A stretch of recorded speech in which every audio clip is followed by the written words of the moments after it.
Talk Show is brought to you by Health Plans, your Medicare plans, insurance solutions, and resource agency. We have a variety of plans and products that fit your needs, benefit requirements, and budget, with many low or no-cost premium plans, zero co-pays, and much more. Our licensed benefits advisor's priority is your health and well-being. Call us today and book your no-obligation consultation. 1-929-367-5269. Coming up next is Sales World.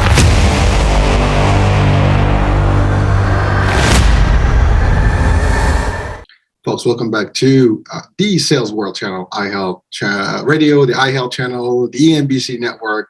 So a lot of places, a lot of feeds where this show is going to be broadcasting, the radio, the podcast, you name it. And today I have a guest that is usual now. He's been with us a few times, and he's delivered a lot of good insights and information to our audiences. And with me today, Tom Basey from Basey Insurance. And we've talked about different types of insurance. We've talked about Medicare, disability, life, a little bit of everything. We've covered a lot of grounds.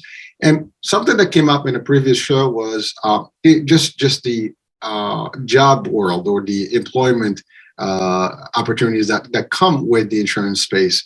And him specifically, Tom, has been this is his second career path, right?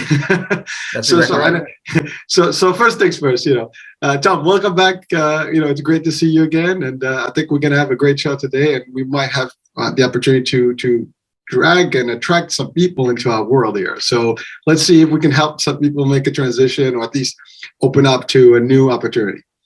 Great. It's great to see you again. I always have a great time with you. So it's great to be here. I'm looking forward to our conversation.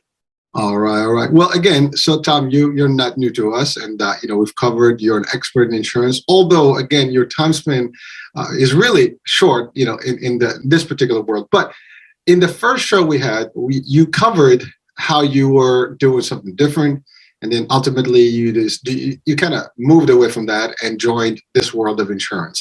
Mm-hmm. And you and I, we talked briefly about the Great Resignation and the trends that happened post-pandemic. A lot of people have almost tried to reevaluate their situation and their life and their economics and stuff. And some people are transiting to different, paths. And there is a big career path here and great opportunity. So Tom, let's talk about your experience, first of all. How, I know we touched base on it a little bit, on the first show, but let's just go back to that, and then we can take it from there. Agreed. So I think that's important. So to your point, in a certain way, I was the precursor to the Great Resignation. COVID didn't force it, but I worked in corporate America for a long time, and it was great for me. I liked it, but we could spend multiple episodes on the pros and cons of that, but it was great. But bottom line is, I wanted out. Candidly, part of mine was just the commute. I was doing an hour commute. I didn't want to do that anymore. I was actually pursuing education. I had actually taken a bunch of coursework. In fact, I even had my student teaching was the last thing I even had to sign up for that. When some form of insurance fell into my lap. I was a customer beforehand. I actually bought a cancer policy myself, but when it fell into my lap, so I was ready to go do this. And candidly, I feel bad for teachers. I love teachers. My mom was a teacher, my wife was a teacher, and we need teachers, but my wife wasn't on board with that plan. And so this is an alternative. So certainly if you want to do education, we need education. I think that's something to consider, but education, just like corporate America, for me personally, there's this thing about my schedule, my time. So this second career for me was I wanted to define when I was going to do that. And so I didn't like the commute. This fell into my lap. And so really it kind of was a combination of me and learning a little about insurance, liking the value that it added, and wanted to have my own time. So I started the Great Resignation a year or two before COVID. So I'm really 4 years in now. That's what I'll say about that. All right. Well, thanks for sharing that, Tom. And you've addressed a few things already, a few elements that we will dissect throughout the show today. One being commute. A lot of us actually, especially if you don't live in a metropolitan area, you're kind of suburban, you will have to commute somewhere. Unless you work for a local business or whatever, chances are if you go into a corporate, you're going to go where the corporate hubs are, and they're typically in a metropolitan setting, and you have to commute back and forth. I can tell you, I do believe, and I understand your feeling because I had done that myself. There were two occasions. Well, first of all my life I've been working in corporate, more or less, and I've had businesses on the side. I still do, but throughout this, I've always had to commute somewhere, right? Through whether using common transportation or my own vehicle. A lot of times I use mine because I move around. Let's say in New York City, I do a lot of moving around. Now, at 2 occasions personally, I had to literally go about 3 hours each way to go to work. And I did that for one of the jobs. I did that for about almost 5 years. That was brutal. I mean, 3 hours. And I remember one storm. I mean, obviously we get a lot of snow sometimes in the winter. And one time I got caught up in a very bad snowstorm. And it took me 7 hours door to door. And mind you, I'm about 75 miles from that office, from my house to that office. And it took me that long, 7 hours. And, when you establish something in your mind and start realizing the value of time and how much of it you have left in your life, sometimes we don't ask that question, but quality of time, spending time appropriately, not wasting it is a big thing. So that was the first one. Then I had another opportunity, and now I was going the opposite direction from Jersey to New York, and now Jersey to Pennsylvania. And that was a hike. It was about 2 hours each way. And so, a couple of years back, I said, enough. That's it. I'm not doing this. And I've been also building my own businesses. So eventually, I can get the freedom. So the key here is, the commute part is a big, component to a lot of people. We spend at least a couple hours each way. I don't care if you're in New York. I mean, it doesn't matter where you are. You're at least going to get into a train or a bus or some sort of transportation or get into a traffic. If you're in the West Coast, similar large cities, about the same. Chicago, I don't care, Miami, you're going to get into traffic. And New York is Texas, right? So that's also big. So the bottom line is commute can be taking a lot of time. You can certainly do more by having less commute time, do the work, and eventually enjoy your family and whatever else activities you can. I mean, yeah, you can listen to radio, the podcast, you can do other things. But just sitting there is not healthy for you, by the way. Just, the amount of sitting that we do in commuting is not good. So that's the first thing. So that could be a good motivation for someone to start thinking, this is not for me. And a lot of people actually talking about the great resignation post-pandemic, a lot of people have gotten the concept of Zoom and the concept of remote work. And they're like, this is working. A lot of companies are hip to it too. And they figured out but we can save the overhead, and now staff is there. Now the accountability factor is still there, and we have to figure it out. And some companies were able to make it and figure out how to really best get the best from their staff, and some are still struggling with that. But so that was the first element that you've covered, which is the commute part, and I love it. The other thing is talking about, yes, education, corporate is all good. You can make money and stuff, but now this is your own business. So that's another big deal. I mean, I used to, I still do in trainings, and I used to also train real estate agents through a school that they owned. And one thing that I've always asked, the question is, if we were to give you, a company or myself, $1 million, would you start a business? 9 out of 10 people say, yes, I'll start a business. Or the flip question would be like, would you start, a business if you had money? Or the other question would be like, how many of you would love to start a business? And most people say yes. And I say well, why didn't you? Well, it's money. So if you were given $1 million right now, would you start a business? Everybody raises their hands. Yes, I can. Mm-hmm. Why? Well, I'll become my own boss. I can set up my own hours. I can do this, which you alluded to. You can book your stuff in Calendly. You know exactly where to work, where not to work. You can organize differently, and you have a set of freedom. Freedom, I think, is what we all look for. Money is great. Don't get me wrong. There is no one in this world that does not love money. There's 2 ways to love money. It's either love it in your hand or live in your heart. If it's in your heart, it's a bad thing. It's a disease, right? If it's in your hand, you can control it. Now, the balance between those 2 things can be challenging, and people have to understand how to use money properly. And success doesn't mean necessarily money, but money is a tool, right? It's something that can help you to get to your ends, right? To whatever your dreams.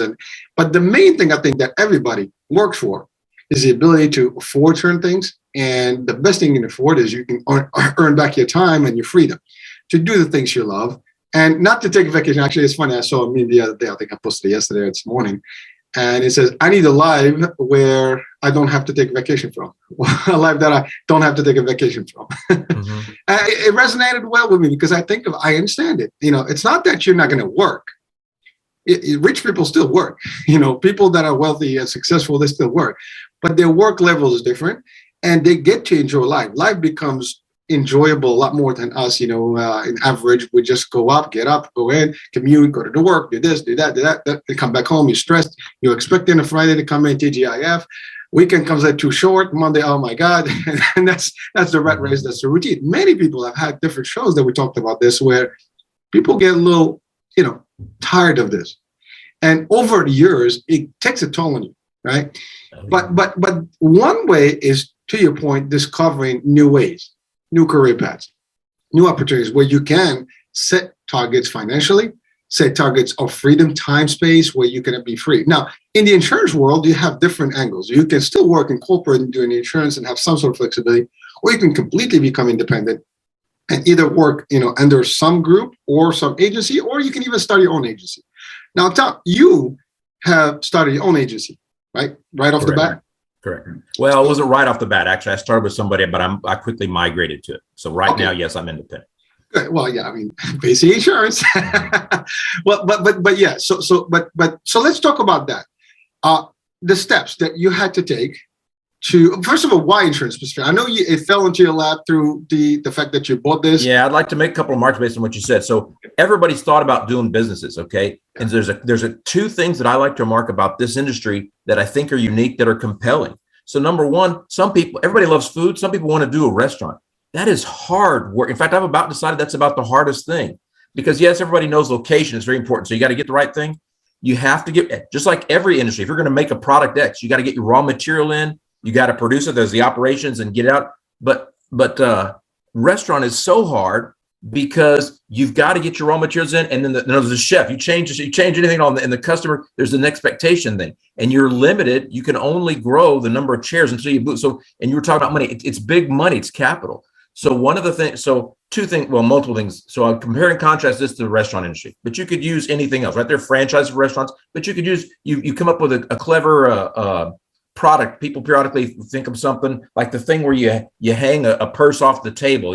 I didn't see that when someone came up. That was great idea. The guy made that, whoever it was. But my point is, they have certain challenges that this industry simply doesn't have. One, there's relatively low barriers to entry. To your point, you don't have to. These days, COVID also helped.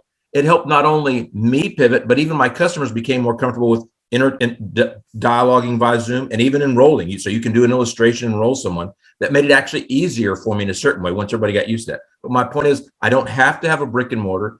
And then to do this, my inventory, I don't have a supply chain issue. My supplies are, my raw material, are contracts that are available from big major carriers, and they're available electronically. So I really like the fact that this industry has low barriers to entry and no problems with that. And so to your question, well, you have to get a license in your home state. You got to get that. And typically there's got to be a company involved that will do that. But yeah, you got to go and study for an exam and take an exam. It can't be that hard because plenty of people pass it. Now I've heard some stories of people that did it 6 times. They're passionate about it and they did it, but I passed it the first time. Okay, so you take that exam. Well, that's great. Now you're appointed. I was helping a cousin of mine who got in the business recently. And I showed him, here's your state number now. And he's actually got a national number, because you can move into other states or for relatively low cost. That's the thing. You can pay a non-resident license fee and get on there. So I personally am only in 8 states at this point. I think you're a lot more, but that's the thing. You can do that. So you start in your home state, you have the licenses, and then one or more carriers, whatever solutions you're going to offer, you get appointed with those guys. Big life insurance company X, big life insurance company Y. And to get appointed with them, you kind of show them your license. You have to have an E&O insurance, which is errors and omissions. Just make sure if somehow you make a mistake on a policy, you've got some coverage. Every agent has that.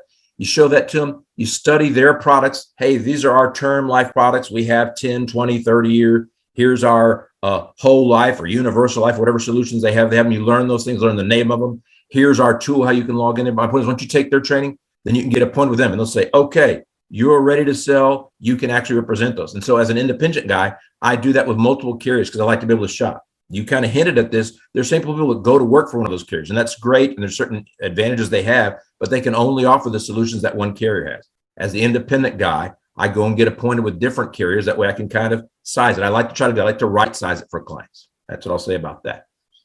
Well, thanks, Tom. So you hit on another major factor, and we'll talk about the requirements here. But the other one was, to your point, when I asked the question about business, everybody is excited, but money, right, is the key. Mm-hmm. And in a lot of folks, they are afraid to start their business. Now, I have this rule that I teach, when I, just from leadership perspective, that I never work for a company. I do work for corporate. I did work for corporate. I still work for corporate. I do consulting. I do different things. I have my own businesses, but I never work for anyone. So I always work for me and for my family. And so the way I approach this is very simple. And by the way, if you listen to watch, it doesn't matter what part of the world you're in. If you use this concept, your life becomes different. And I'll tell you how. First things first. You have to use the corporation, whoever you're working for. This is for those that are working right now in corporate, and even when you decide to move on, it's still going to be for you, right, in your own.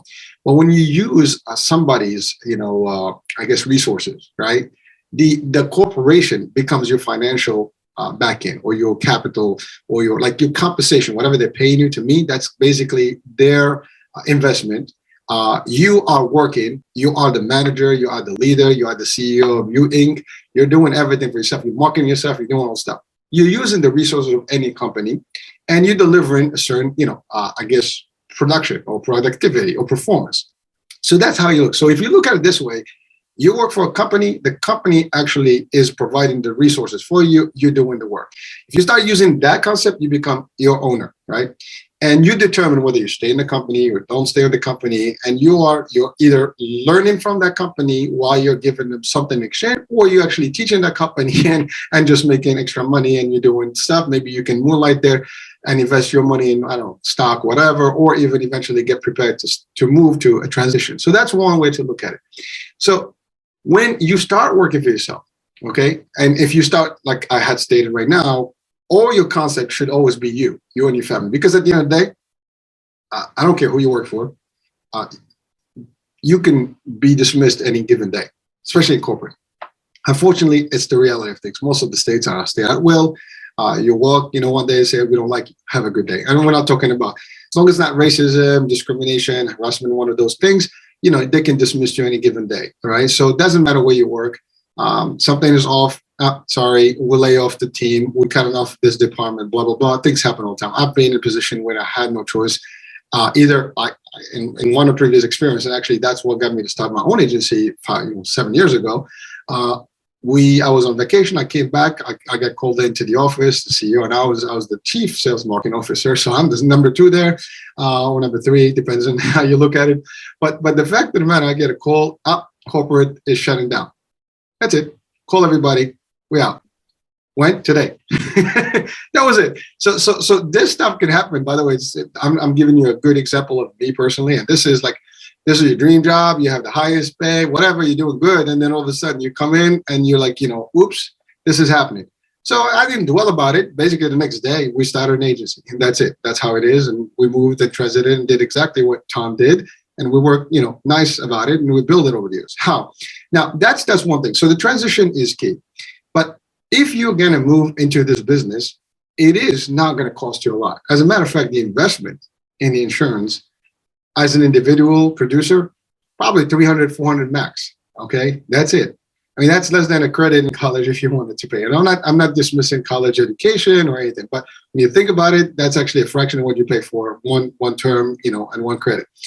And so to your point, Tom, the license, okay, you have options. If you're going to do live accident and health, you have combinations of those, depends on what products you want to sell. Most of the companies, they will give you the opportunity to do the larger one, which is the live accident and health. Now you can do PNC and other products of insurance, and those are different licenses. But to your point, it's a number of hours you would take in a certified school, accredited school that is by the state, whatever state you're in. And then ultimately you get a state exam, you pass the exam, you pay some fees, you have a license. Now that license is good. For live, the test is not that difficult, but it's tricky. So you got to prepare properly and stuff. So yes, not everybody passes it the first time. Tom is a lucky one. I actually did pass it the first time, but some people actually do struggle for the first second. Depends on your English, depends on a lot of things, because Not everybody is a good test taker, and it's sometimes very complex. Some people do separate the tests, so they do life separate and they do accident health separate, so they don't overwhelm themselves while they're studying and building that. Especially if you're new to this, because you're going to be hit with a lot of new concepts. It's a lot of stuff. I mean, you mentioned whole, term, universal, this, that, and when you start diving into those, plus you get into the insurance world, it gets a little trickier. So whatever floats your boat, right? You have options. Find the easy path to get in first. You can start with one license type and then go to the next one. Another thing you mentioned, Tom, is that yes, there are options. You can work for a carrier directly as a captive. And yes, you will produce, but you will be limited to that product line. So whatever that product that carrier has to offer is the only thing you can sell. And so by being an independent or a broker, you will have the capability to actually sell all different products. As a matter of fact, you can certify with as many carriers that are available in your state, and that's just in the state. Now, to Tom's point, you can have multiple states, even 50 states if you wanted to. Some actually agents do have that. And all you do is you have your state residency, like the actual way you actually reside in. That's your main license. And then the non-resident licenses across all the other states that you want to expand to. And then the products now you start certifying by each carrier that's in that service area. So you're in Texas, there are 5 plans that are selling, certain products and you want to sell them. The next state over, you have 6 products, you get 6 carriers, you move on and so on. Now you build yourself a nice little portfolio of products and you can really just. And by the way, there's almost a guarantee you walk out with a policy when you have these options. So because technically, there's no bias, there's no steering to one product line or one particular carrier. You talk to someone, I'm talking to Tom. Hey, Tom, tell me what you need. I need this, I need X, Y, Z. Well, I got, in your service area, in your zip code, these are the products I have. These are the 2 that makes the most sense to what you just stated. Let's see how they play for you. How does it sound? Good. The price, cost, whatever. Now you look at evaluations, what's going to work for them. You give them the product that they want, they're going to walk away. They're shopping. They need one. Doesn't matter, who's going to sell them. You just have to be available in front of them. That's where prospecting comes in and your sales skills come in. But that's the transition, right? So now you are an independent person. You got your license, you invested in yourself, like I said, 300 to 400 tops, that's a big number. That includes your school, your license fees, and some in the insurance world, especially Medicare, you might have to have like an AHIP certification, whatever the case may be. Again, that's the bulk, but that's not a lot of investment, right? If in the terms of your life and how much you can make, by the way, one policy can pay for that. If not, half a policy can do that. Now you got yourself into an independent freedom scale where, of course, there's a learning curve. Of course, you have to build your momentum. Of course, you have to learn all these things. And it's going to take a few months to absorb it all and become very fluent at it.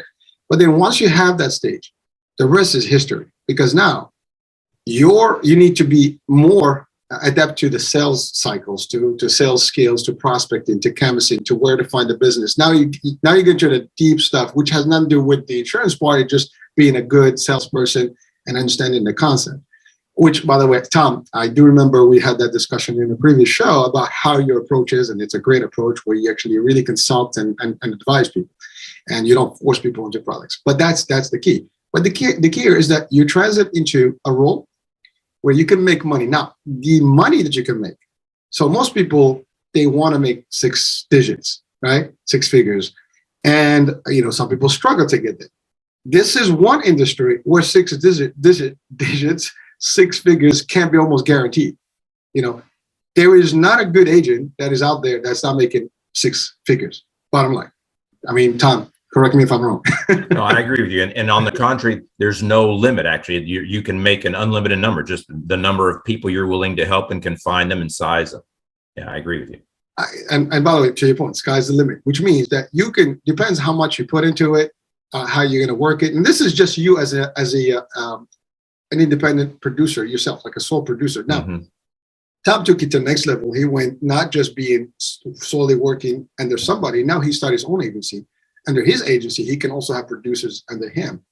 And in that case, there is not only the work that he does, he gets paid for, but now he also gets paid on overrides. Right, Tom? Is that correct? Right. Thus, you're incentivized to help those people succeed as well. But you're exactly right. Overrides or something. Your upline, the people above you, they're incentivized to help you succeed.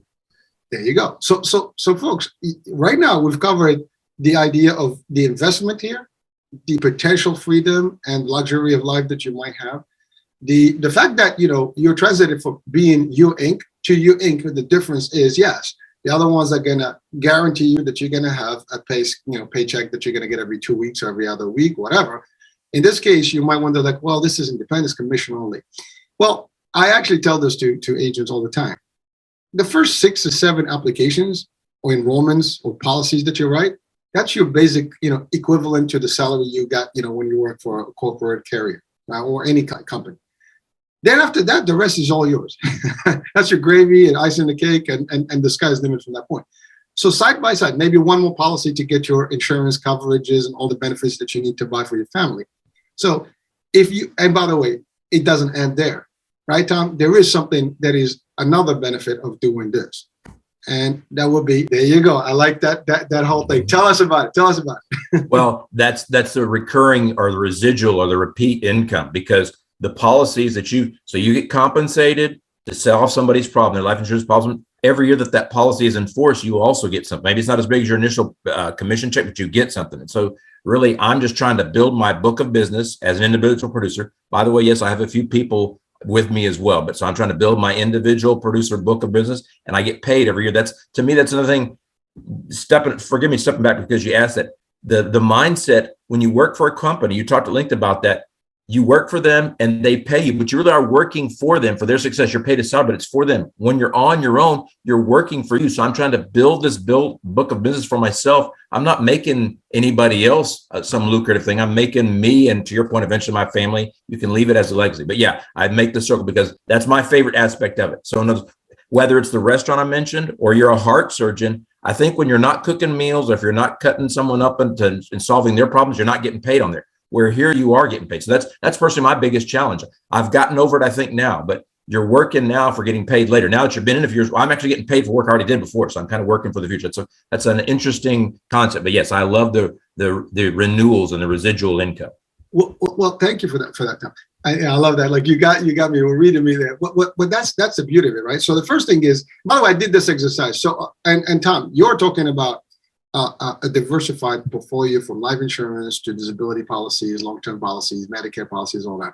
And each one of them vary in pay scales. For example, in the Medicare space, I can give you an example of California and Jersey. They're like the highest paid states, in Medicare. New York and the national average right now in 2023 is going to be $600, $601 for somebody that's new to Medicare, and $301 for somebody that's moving from plan to plan or has already been in a managed care plan.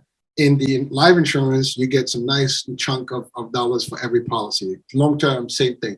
So there's different varieties of income possibilities based on the policies you carry and you sell. Now, the sweet spot is that, to your point, you're getting residuals. Now, it's maybe half of what you made the first year, but it's compound. Every year now, that member is still alive and still kicking and is still in that policy. You're going to get a cut of that. And if they're there 10 years, you're actually building, and you get paid 10 years for that member. Now, let's think about it. Year 1, you have 100 members. Year 2, you have another 100 members. You get paid half of the first year, and then now you have another 100% of this. Now, the next year, you get, another 100. In year 3, you actually get 100% of everything average-wise, and it keeps going, and then it just adds up. So now you can literally be on a cruise ship. And I love cruising. That's why I mentioned cruising. But you can be on a cruise ship. You can be in the Bahamas. That thing that we all kind of dream about, being somewhere, having fun, and having some money come into your bank, and you can check your balance. You can do that. We did the exercise, actually. One time we had this debate, when I started the agency, and one agent, we looked at his profile and how many had contributed to a particular carrier in his time when he was captive or employed. He had about 500 applications. So when we transited, now, of course, those 500 applications was not his any longer, because once you're not, in the broker space or independent, that money is paid once, one commission cycle, and that's it. Had he been doing the same work as an independent, he would have had about 20 to 30,000 average month. Well, the number right now is skewed, but at least 20,000 a month guaranteed without him doing any new work. Year after year after year after year. This is just the Medicare policies. Now you add to it life policies, you add to it, the long-term care, disability, this, that. Just do the numbers. I don't have to tell you. And if you do the research, you'll see these are not, far-fetched numbers. These are not fake numbers. You can do this. It's very easy. You can check out Tom's, website. I guarantee you'll know more about this. You check out our sites, you can, find out more about this. It is an opportunity. It is a career path. As a matter of fact, you can expand yourself to any level with this. I mean, some people take it to a level where they become what we refer to as a field marketing organization, or FML. And they are larger scale, and they have multiple sub-agencies under them, and they do a lot more work. They work with carriers. Their rates are different. So there's plenty of opportunity. And again, you don't have to worry. There's no overhead, because this you can run from your home. Literally, you can do seminars in this. You can go to a diner. You can go to a hotel conference room and book it, whatever. If you want to just get people for recruiting, or you do like training. Sometimes you can work through the carriers and or your companies that you sell. They'd be more than happy to facilitate locations where you can bring in your teams and your training. They do blitzes for you. They do different things for you. They can you can participate in programs such as lead, programs. You can participate in locations, where they can assign your team to, like for example, in some states you can go to Walmart during what we call the annual election period, like AEP in October through December. And you'll find booths within Walmart, and people actually are there. These are brokers or agents that are doing the work for multiple carriers. So the sky's the limit of where the money can be coming from. The more carriers you have, the more states you have, the more you're going to have. As an independent producer, now you have teams. Well, you expand your teams, the sky's the limit. Not only you're working and making on your own production, but you're also getting the override for each agent and you. And so and you still get overrides on those and residual income for that. So the opportunity is great. There was one day I actually posted something, and this guy says, "Stop giving people dreams." I'm like, are you joking, dude? I mean, why don't you just do some homework and you'll find out that I'm not joking. This is real. This is as real it gets. I mean, when I got involved in this, the commissions were much lower and so on and so forth. But over the years, it just got bigger and bigger and better and better. And one of the reasons I stayed in corporate is just I made it to the higher scale in terms of hierarchy, which means the pay scale was a little more lucrative and stuff. Plus, it was just my ambition. I wanted to do some of that stuff, and I proved that to myself. And then ultimately, at a certain point, I started moving away from that and trying to get into the other side. Tom, you did exactly that. You worked enough, and eventually you decided to move on and do your thing. And you're doing it rather successfully. And by the way, you're doing more. I mean, the fact that you're doing this, going to podcasts and going to shows and talking about it, that's just another piece, right? You have the time to do this, and you are the time to share the wealth, the ideology, the know-how, and the way to do this. And also, it's an opportunity. I mean, people you listen in, if you're in the States where Tom is actually working, maybe reach out to Tom. Maybe he can help you find a way. And trust me, once you know this and you get into it, you'll be very thankful that you've heard this and you've actually taken the step. And here's the good news. There's nothing to lose. You can certainly sit down, have a talk, figure it out, see if this is going to be working for you. This is great for people on a part-time or full-time, by the way. That's the other thing. If you're doing already in real estate, for example, this is ideal because real estate, as we all know, it's up and down. Sometimes you have to wait months before you get paid, right? That commission check is nice, but you have to wait for it. This is actually weekly, bi-weekly, depends on the carrier. Sometimes you actually get paid regular checks. So it's not even like you got to wait. There's some chargebacks if policies cancel, but you really are doing a good job. You are making money on the go.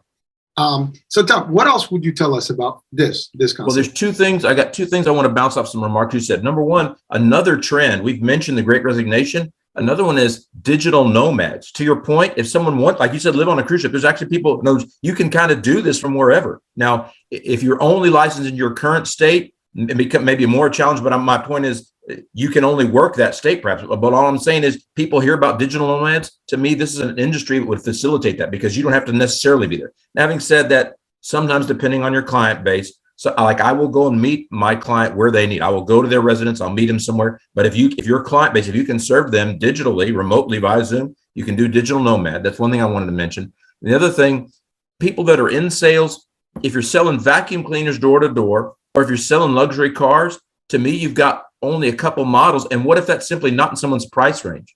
Life insurance, we can easily adjust that. So, hello, sir or ma'am, you need some life insurance. How much do you need? That is, depending on how many kids you have, you want to have enough. But my point is, if you need $50,000, or if you need $500,000, or if you need whatever size they need, we can show them the pricing. Or they can say, you know what, I can only do $100 a month. Okay, well, let me put in your zip code. Do you smoke or use any tobacco product? What's your age, date of birth? I can put that in. $200 will give you this. It'll give you a $78,000 life insurance. So my point is, like, I don't, per previous marks, I don't like to sell. I prefer to have conversations. But my point is, I guess, it's naive to me to say it's easy, but my point is that I don't have to talk someone into getting something they don't want. If they want, we can size it to them. So I just wanted to make those two remarks: digital nomad, and there's a size for everybody.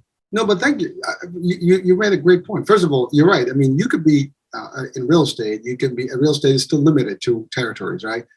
And also inventory can be limited, depends on where you are. Yeah. Cars also, I mean, recently after the pandemic, cars are scarce and the inventory is low and it's very difficult. And also, if you go to one brand, is one brand. I mean, that's all they have, right? Used or new, but it may be a lease or finance. So you're still limited. And by the way, you can still do that. There's nothing wrong. You can do that job and test out, take life and health and accident and health, for a run. Again, do it one day a week, twice a week. You think about it this way. How much does it, take for you to sell one car, and how much do you make a commission? Let's say it's $1,000. How many apps do you need, or enrollments or policies you need to write, in 1 week to do that? Trust me, you will make more money doing it. Maybe only one, right? Depending on the size. Exactly. So that's how easy. Now, how hard is it to sell one of those policies? Not at all. You don't have to be super skilled in sales. Obviously, it would help you find business differently, because the way you approach things and where to go when you find your networking and all that makes a difference. Here's the thing, you're not biased. You're not steering to one product. As a matter of fact, the best agents, they have all the products in their state. So if you work in Texas, you have all the Texas policies that you can have with the different carriers, whether for this product or this product, Medicare, long-term care, whatever, life. And so if I'm sitting, again, I said this earlier, if you sit in front of someone, it's a matter of let me know what you need. To your point, you can customize it to any effect they want and any outcome that they want. So what would they even, have any choices? Once you're in front of them, it's done. It's over. They're walking. I tell this to the agent. You are not going to lose one application. So here's what happens, for example, in the captive world. I have agents, they work for one plan, right? And so when they work for one plan, they only can sell that plan. So let's say a doctor is not in there. I'm talking just Medicare. A doctor is not in network. A drug is not covered in the formulary. Well, that sale is lost. So now they'll have to go somewhere else, right? And that person cannot help them somewhere else. But the same person being an independent broker or an agent, they can have all the other carriers as some. So they talk about plan A. Okay, the plan is not going to work. The doctor is not there. Plan B, the formula is not there. Plan C has everything else. And so the doctors are there. The formula is good. Everything is good. The benefits are rich. The copays are low. Boom, bingo, we got a deal. And they just put a policy. They're walking away with somebody, that is signed. So they cannot possibly go home without writing business. That's the benefit of doing this versus the other way. Now, there's merits to both. One comes, again, with a secured salary, with benefits and so on and so forth, but no risk, no reward, right? In business, if you wait for a paycheck, well, that's, again, we've heard this, you probably heard this. It's a drug that we promised, right? That keeps us going, day after day to get that check. Well, you can do that, or you can just write your own check. And you can write your own check 7 days a week, 5 days a week, 2 days a week, depends how you do it. I mean, you work when you need to, you can work 1 week in a month, 1 week in, 1 week out, and you can still push enough business to just sustain the whole month for you. That's the other part. You want to take time, you don't have to get permission from anyone, right? You just go. And you said digital nomads. Again, with technology today, by the way, a lot of these policies, you don't even have to, you can meet with people in a Zoom version or some sort of a remote, communication. Then you can send them, there's sites that you send them links to, they go in, they check, they love the stuff, they just, do the policy, they can do it. You can do a quote for them. They'll take the quote, they know what's up, boom, boom. Okay, I want this policy. They can sign right there, enroll, boom, and you get credits. Done. Policy is submitted, you're cool, you get a check. That's as simple as that. And again, now you add all your future, business that comes along with it. It's a win-win. There is no loss here, folks. This is the part. So we're bringing to you guys, if this is new to you, you probably, by the way, it might not be new. You've heard live, you've heard this. Maybe you just have not entertained doing, this as your career path or as an entrepreneur business opportunity. It is a business opportunity more than a job opportunity. This is your business. This is you, Inc. Like I said, I use me Inc. for everything, including when I work for corporate, but this is you Inc. for real. because this is not somebody else. You're not contributing to their wealth. Yes, you might be actually, the policies you're right, the company is making money, right? So they're still making their money. The carriers are happy. They want us. Actually, matter of fact, they want more workers. They want more agents, because the more out there, the more opportunities, the more sales they get. So companies are more than happy to sponsor you and give you different leads, different things, and different benefits to keep you motivated and do stuff. In addition to your commissions, these companies do serve other purposes in the marketing dollars and other things to support your business. So there is no loss, folks. You just have to be busy. You just have to be outgoing. You have to be more flexible. You have to learn your stuff, and be more, to your point, Tom, you do a great job about defining the products, understanding them, make sure that you understand what the customers want, and then the rest is history. You do it that way, you succeed. So Tom, what else? You've done a great job. I will mark briefly to your point. The carriers will even support me as well sometimes if there's some complexity, because they want the sale. If there's something that I can't handle, there's a unique circumstance, they want to help. So they have internal people that will support. That's one thing. And then the other thing you've talked about, because I always worked and my parents were not entrepreneurs, I really understand. I only know about being an employee for the long time. So there's a bunch of fundamental differences between being an employee, a W-2, and the 1099. And so this is I hate to use that word. This is a low barrier to entryway to become an entrepreneur. So you can start your own business and you can take the full advantage of that. And one of the ways I like to say is the itemized deduction, all the things that become a business expense. I'd love for you to talk a little bit more about that. But to me, I don't know if we've talked about that enough, that we've said it's your business, but you might want to elaborate on how beneficial it is to be an entrepreneur instead of employee, besides, just building your own work. What are some of the benefits you might want to articulate to the audience? Well, again, so you just mentioned something about, a lot of deductions now. W-9, you're independent, right? So you pay your own taxes. So you're entitled to actually, cover some things under your tax. So you talk to your CPA, and the CPA can actually give you all the guidance of what's covered, what's not covered. But under an independent structure, you don't have to pay tax in advance. You just have to manage your portfolio correctly, your finances. So every quarter, you'll just allocate a certain amount of dollars. And then you have deductions that you have to submit. So your car, your mileage, your meals, you're meeting, customers, you're paying for things. So all those things are now going to add up for you. And those are all beneficial things. So there is, you'll probably be on the upside, than the downside when it comes to your bottom line. So there is a way to do this correctly. Again, we're not going to give advice on like the IRS, rules and stuff. No. But that's where you have, again, your CPAs. You check with them. They'll give you all the guidance. Typically, you're going to have to create some sort of LLC or something, so you can have some protection. Now, Tom, you mentioned something earlier important about the E&O. So errors and omissions policies are important. Now, you might ask, well, why do I need this? People sue. These days, people can sue for anything.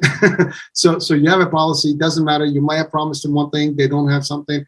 They don't get covered. They get hurt, whatever the case may be. That policy covers you. If you don't work for a company directly, you're not covered under that carrier. So you need this policy. By the way, it's mandatory. Whether you like it or not, you have to have it. They're not cheap. They're not expensive, rather. They're very cheap policies. And you can get $1 million to $2 million. Sometimes they ask for a $2 million kind of umbrella policy, whatever. But those are things that you can discuss with your carriers. Sometimes if you have one policy, it can be good for everybody. So you don't have to buy multiple policies. You just find which is the highest level that you can have, and then you buy that. Also, there's another advantage. A lot of this is co-op. So basically, some of these costs that you get into, that you spend, can be split between you and the carriers. So in the Medicare space, it's very common that FMO agencies and carriers split costs. So you will have some offset, and a subsidy of the expenses, whether it's business cards, some companies will even, chip in for your location. Believe it or not, you can get space from them. They can give you vehicles and stuff like that. They can sponsor events for you. So you have resources. You just have to work them, leverage them to your advantage, and the rest is history. So again, you got tax, benefits, you got freedom benefits, you have financial freedom benefit, you have the ability to get additional dollars and investments in your operation. Even recruiting, for somebody like Tom, he has an agency. You can have some of these folks can actually sponsor some of these gatherings, and maybe after hours, some drinks, whatever, happy hours, all this stuff. And people actually do come in to find out about the opportunity. And some companies even facilitate the education part, where they actually sponsor those classes where you can get your license. You don't have to cost you anything. So again, Depends on what state you are, who you're dealing with. This can be a great opportunity, right? And there is no downside to it. It's all upside. But you have to be able and willing, ready to make that transition and commit to this.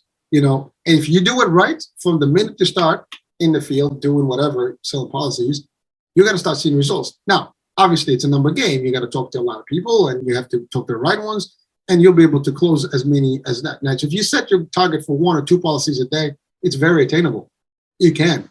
And I do the numbers. You do 20 days. You don't have to do weekends. Do 20 days. That's a lot of policies. And if you do that in digits, it's going to add up very quickly. And so again, the numbers are just there.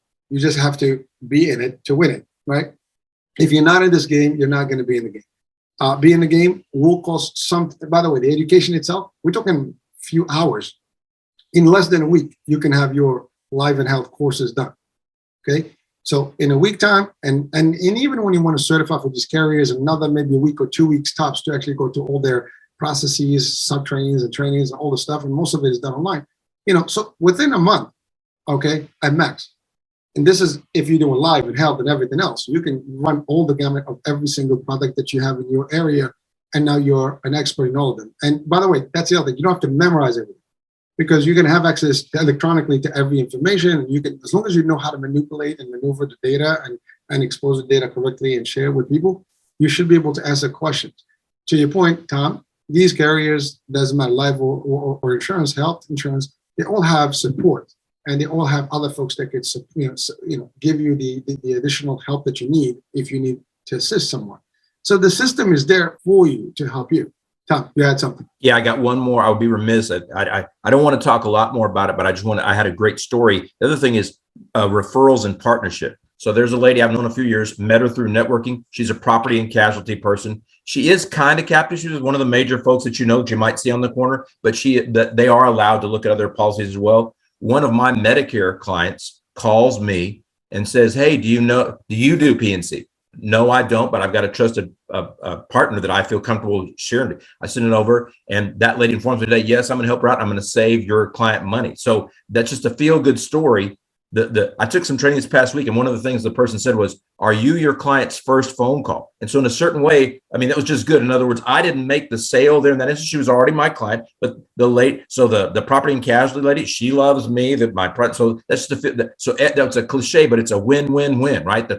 My client won because they're going to save some money on their home and auto, use it by someone they found at least they trust. And so I just wanted to kind of share that, because I do track where my new clients and customers come from. And number 2 for me is networking or networking. That's referrals too. So I've got client referrals, but networking. So it's important to network. So people that they're subject matter experts in their thing. And like one of my big referrals a year or two ago was from a roofer.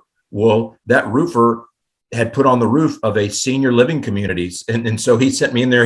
And so I was able to talk to many people about Medicare because of the roofer. So you never know how you can just help each other, other small business people. So I just want to mention that feel good story kind of closing. Well, no, thank you. We have some time. And just to add to that. So this is more about the sales skills and the ability to develop business, right? So business development here.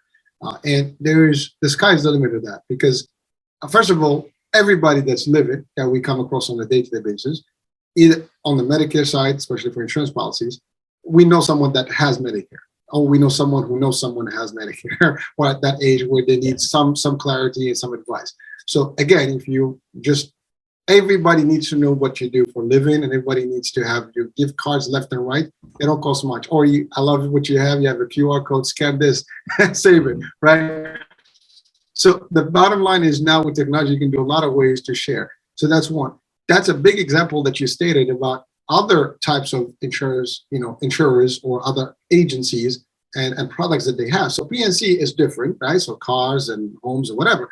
But, they have clientele that probably can be the best client for you, because if they have a home, they might need to have some security. So maybe a life policy can make a difference. Long disability can make a difference. If they're at an age where now they have to worry about their health, Medicare comes in handy. So you don't know. So, and by the way, vice versa.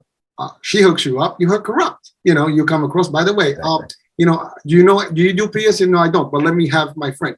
That's the other, word of mouth. And then you said something powerful about you being the number one, the first call.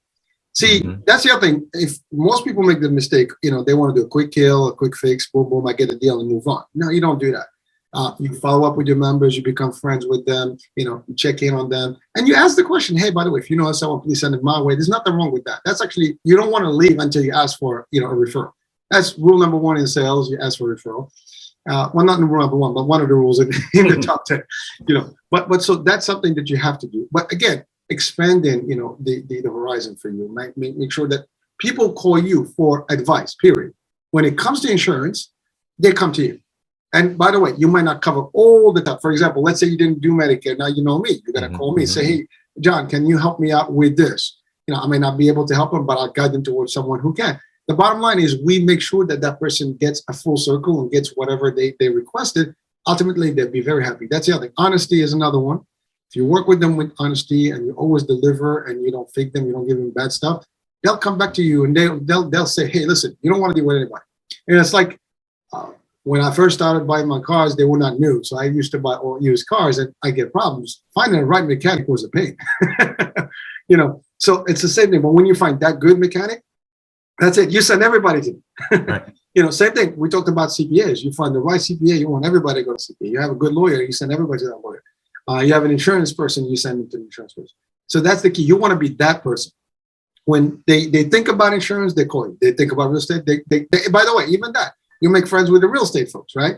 And they have similar. I mean, again, these are all people that are kind of operating within the same realm, the same kind of audiences.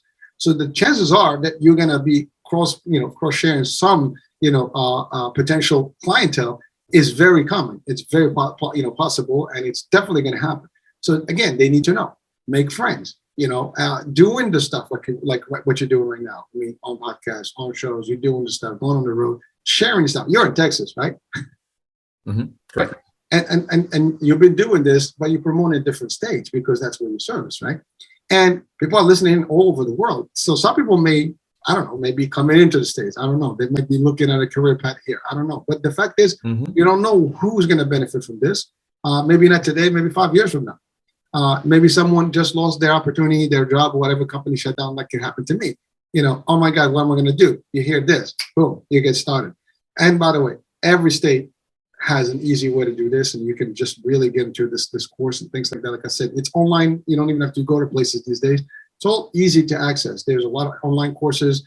Some of these online courses are actually available 50 states. You just go to one site, click on it, and then you pick your state, the course you want, and then you're in the course. You finish your hours, you take the state exam, you book it around there and done. So there's so many things you can do here to make a switch. Or you can even attempt this to have an additional source of income. That's the other thing. Some people, they want their career because they want the benefit. Let's say you have a condition, medical thing that you need some good benefits, right? Let's just say, or you're in college and you're doing a master's degree and there's tuition reimbursement that you're not going to get. And you want to do something on the side to just, add some value, some income to you. Why not? You have a project that you want to finish sooner. You want to finish your house, whatever. You want to refurbish your house. You want to do some project, you have kids in college that you want to send and you want some. This is a good way to get you additional income. But trust me, once you're in it, you're going to say, damn, everything else, because this is good. I'm just going to, put full-time here. You start part-time, you go full-time. Some people have some backing, some funding, and they can actually sustain a couple of months. If you do this correctly, the first month is probably the hardest because that's where the education and everything getting stabilized. The second month, you start building your business. The third month, you start seeing the fruits. Yeah, that's the longest you can probably take. Now, of course, if you don't do your due diligence, you take your time for everything, it may take longer. But if you really are serious about this, you can be like, for example, accident and health, 20 hours in New York. And by the way, so that's I'm saying New York. So other state may be about the same or just up and down a couple hours. And it doesn't matter. You want to sell the other state, you just go online, pick the other state. And by the way, there's a national insurance producer registry. You just NIPR or NIPR. You click on there, you pick a state, you pay the fees, and you're right there. Boom, you're done. You got a license in another state, and so on and so forth. If you start an LLC or a corporation, you can also incorporate that agency and have its own license, because that's the other thing you have to worry about.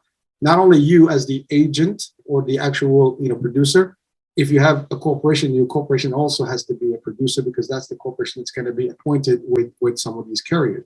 So again, depending on your circumstances, you might want to have to to look at the options. But these are all things that you can discover as you learn more about this. Obviously, we're not going to cover it all today, but these are things that, of course, if you're in the states where Tom serves, the community, please reach out to Tom, and he'll be able to guide you, and maybe he can get you under Tom's umbrella. And obviously, he has the experience. Now, remember, he's only been doing this 4 years, but you know what? That's a long time.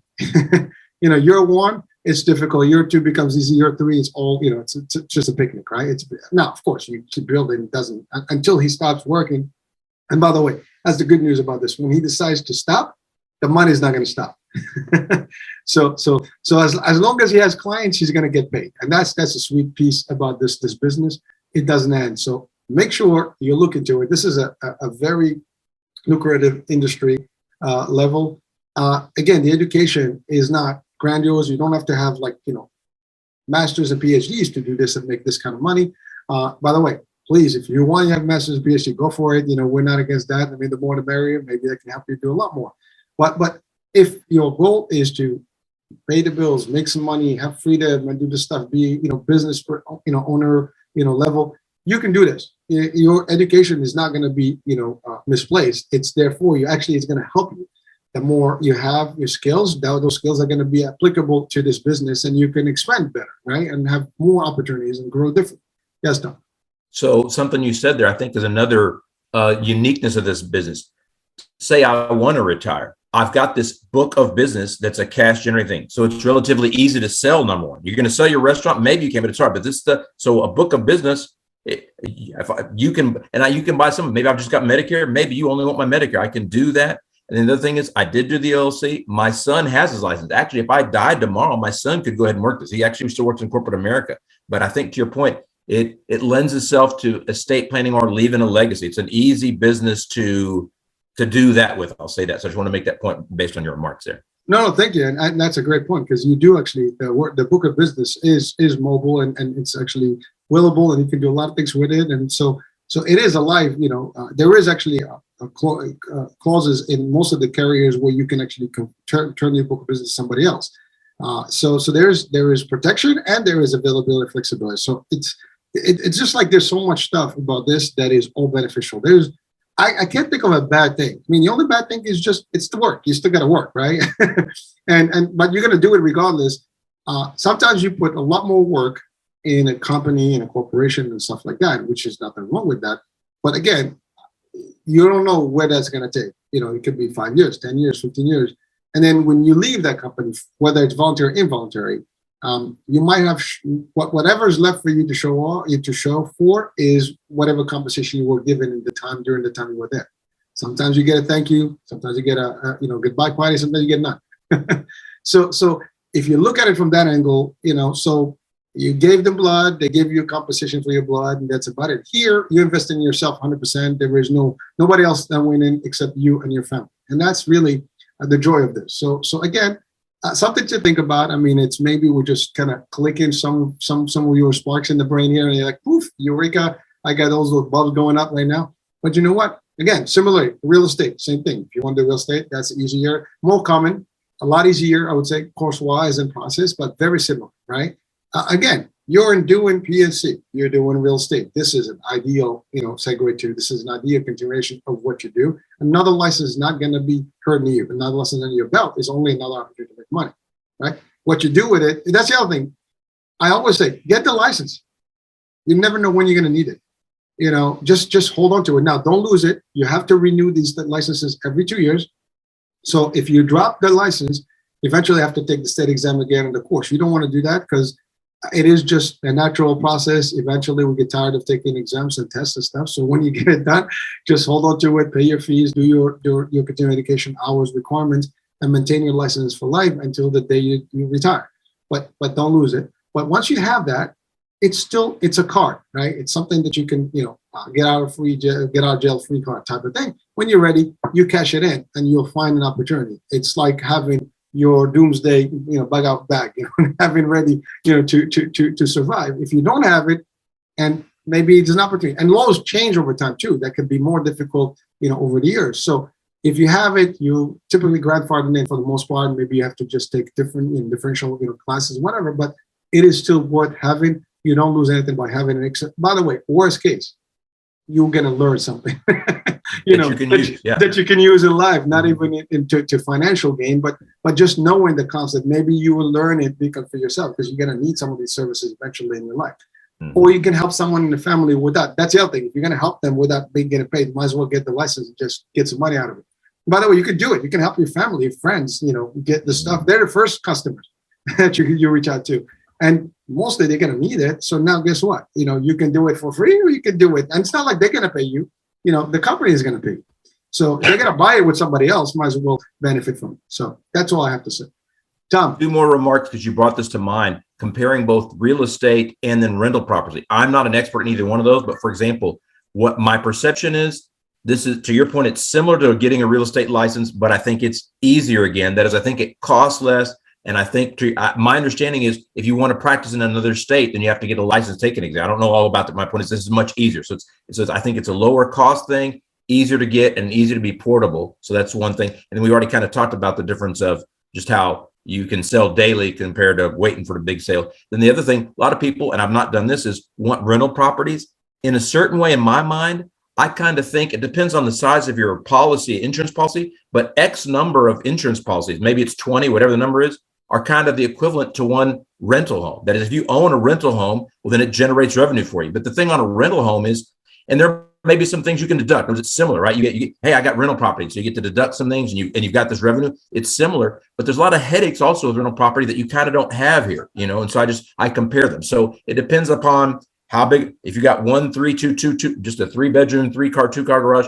And I don't know how many life insurance, Medicare policies you have to sell, depends on your state to get that net. But, there's a lot of cost also on that rental property, right? Periodically, there's really no cost for me on that X number of policy. I just enroll the people and I get it. So I like to kind of compare those. So if you're interested in real estate, it's even an easy, dip your foot in it this way.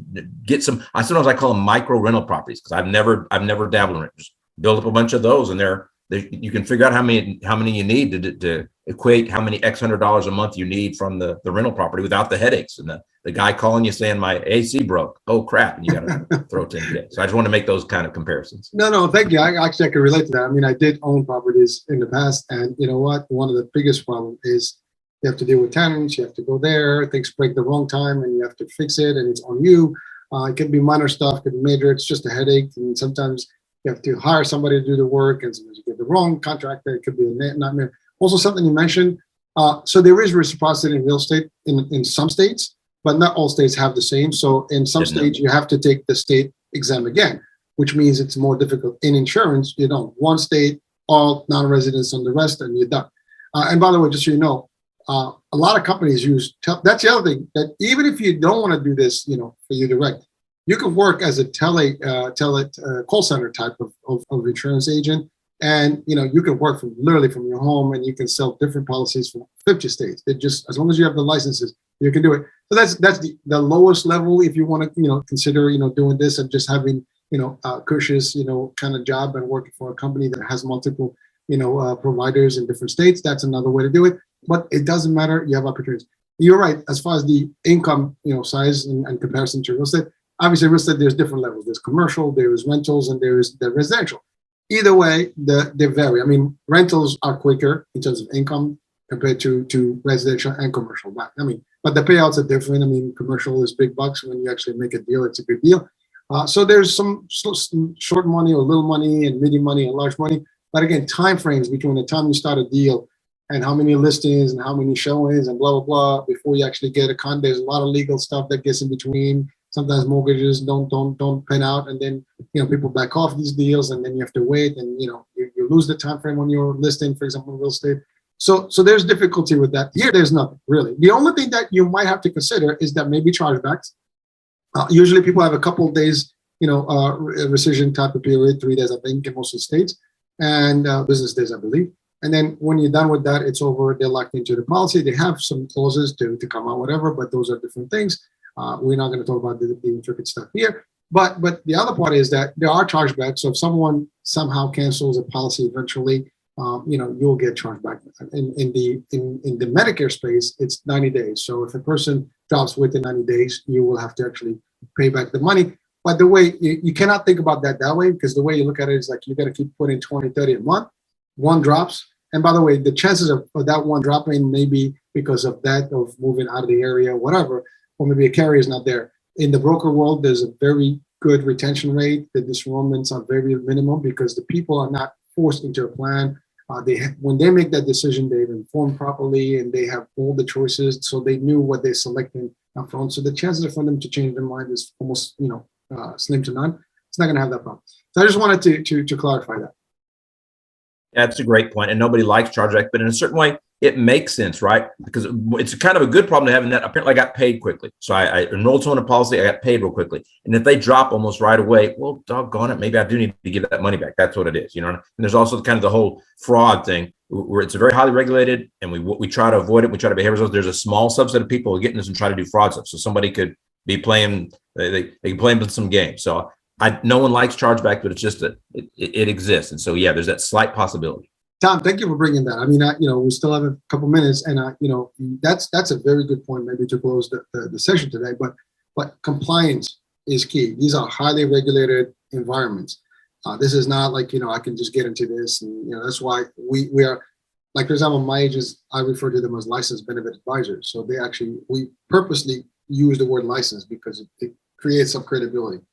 These are not just shady, as expected potential salespeople, because we know in sales, we're almost hated everywhere because we have that connotation that we sell. This is not about being salesy. This is about being an advisor of insurance and a professional advisor. This is, known as a profession. And really there's so much regulation behind it. That's why you have to go to those courses. Believe me, even the state, you have fingerprints and there's all kind of stuff that goes with that. So you can't really do bad things. And if you do bad things, most of these are regulated by the states and or the federal, depending on what level you're talking about, what kind of policy. So there is a lot of regulations, a lot of oversight, and you don't want to miss. Now, of course, you go through the courses, so your rules, your laws, your particular state, the federal laws that there's fraud, ways and abuse that's also included in that. So there's a whole bunch of stuff that you're going to cover in your regulations and certifications. Every carrier, you'll go through their own scrutiny. And there's background checks on these things too. So there's a lot of stuff that can happen. Very few people cannot be allowed into this if they have something that is preventing them. And by the way, even if I've had cases where someone, for example, had a case, of some sort of criminal, situation that happened in the past. Some of these things can be cleared through the court system, and as long as you get a discharge from whatever you submit, and still be good. So there's some level of scrutiny that has to be in place, but for the most part, if you're just doing your job, you're a good, law-abiding citizen, you're not going to have any problems. By the way, that's the other thing. The age is as early as I think 18 for the most part. So that's the other thing. You can literally just finish high school and be able to actually get into this business. By the age of 30, you can be a millionaire if you wanted to. I mean, I make it sound that funny, but it's not as funny. It's as real as it can be. That happens. Yeah, you can say, well, you guys didn't do it. Well, we had different courses in our lives, and we stumbled into this, and we did, kind of detour. And I'm not complaining. I'm doing good, and so is Tom. But the fact is, listen, if you do better than us, that's good. That's better for you. I mean, especially if you do it based on this show, we'll be more than happy to know that someone actually made it. That would be awesome. We will love you for that. And you know what? We will encourage you from this platform here. So go for it, baby. Don't worry about it. But the fact is there potential? Yes. Bottom line. So we can talk about it for hours. This is an opportunity where each and everyone watching and listening right now, if you're in the States, this is a career path. This is a business opportunity. This is, a freedom key, a freedom gate to you, to your life, to doing the best thing. You can set up the hours. You can work half days. You don't have to work 9 to 5, and commute to your point, couple hours each path. You can do this a few hours a day. Knock it out. If you plan it correctly, there's a lot of, obviously with technology, with skills, with proper territory management, with proper, customer base, referrals, if you can guarantee some channels that can send you business and constant referral, sources, you don't even have to work hard. You just have to work smart, and it would work for you. All right.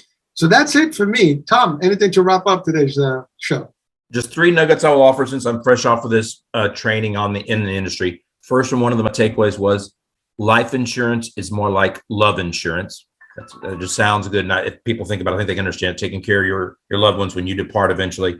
The second one they said was You're not a life insurance agent, you're a life-changing agent. And that can be both by getting people into this career, or that's the thing. There are plenty of stories of this thing about how people were able to walk up and give a family a check at a funeral. They were invited, to your point, so there was a relationship clearly there. And that's what a great thing to do, right? To go up and do that. And the third thing, kind of what you're doing right here, and I like this one, it was a podcast a day keeps poverty away. I had not heard that, and I like that one. So those are my 3 nuggets. I'll close for you. I love that. Actually, that's a good one. I mean, we used to have, one a day keeps the manager away. No, I love that, the podcast one. And I wish I could credit the guys' names right here in front of me. It doesn't have, I'd have to dig it up, but those are from 3 different people, but I enjoyed those quotes from those people. Listen, I mean, information you received, we share it. Thousands of people eventually will receive it. They'll share it with another 1,000 before you know it. It's a chain reaction, and this becomes a common, denominator, common, statement that everybody is using. And that's how it is, right? So somebody made a quote somewhere, stated something, and now it's viral. And please take it, folks, out there. But you're right, love, life changing. Again, these are just different mindsets, right? So that's all there is. It takes away the negativity and it focuses on the positivity. Again, nobody's forced to do these things. It is informed decisions. Not everybody, it's not for everyone, but it should be for everyone. Everybody should have some sort of policy, to cover this stuff. We need policies in this world that we live in because there are no guarantees, right? And you invest in something. As long as you know how you do it, what's the outcome, and there's no, red lines that you missed or whatever, the rest is history. Everything can work how you want. Tom, it's been another great session. Thank you for this exchange. I think we've covered a lot of grounds together here, and hopefully people will benefit from this session. Hopefully some of them will call you. You can call me too. I can guide you to places where you can actually get this stuff. But we're here to help. We're here to kind of serve and just to enlighten people. Again, educate, enlighten, inspire, and motivate. That's our mission here. Tom? Nothing else, Hurricane. I've enjoyed it as I always do. Thanks very much for having me on. And goodbye to everybody in your audience. All right. Well, thank you, folks, for being with us today, for watching and listening. We'll be talking soon. New day, new show, new topic, new guest. Bye for now.